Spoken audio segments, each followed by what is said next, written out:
John with Holy Garden here. We're in the midst of some truly well-growing zucchini, and I'm going to talk to you about an option, zero chemical option to get rid of squash bugs. That's the good news.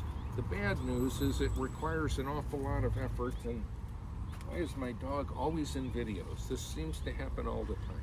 But anyway, it requires a lot of effort, because what we're going to do is we're going to turn these leaves over, and we'll be looking, there isn't one here right now, but we'll be looking in the veins for eggs of the squash bugs.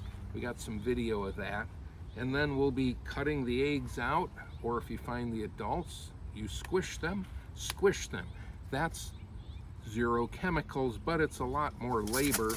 One thing you can do, if you want to be a little more surgical in the removal, you can use a knife, and you can I'm just going to cut around this, but if this was one where there were squash bugs, little hole you might make in a leaf, but that's far better than what the squash bugs will do, because they will take your plants down in no time if they get established.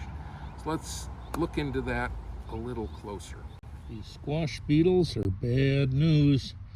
See eggs and some little ones that have just hatched here.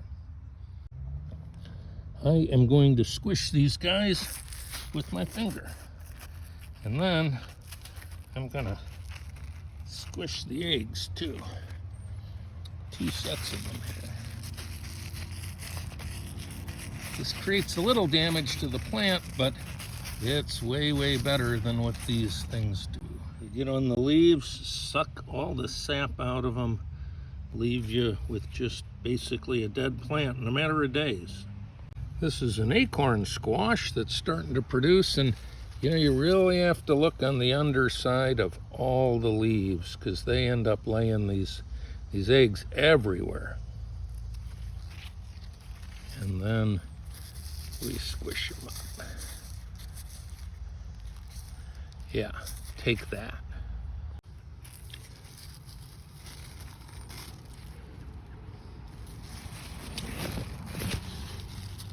Oh, there's one of the adults. Not anymore. Squished. They like to congregate under some of the larger leaves, and you can tell they've been there by all the damage, right?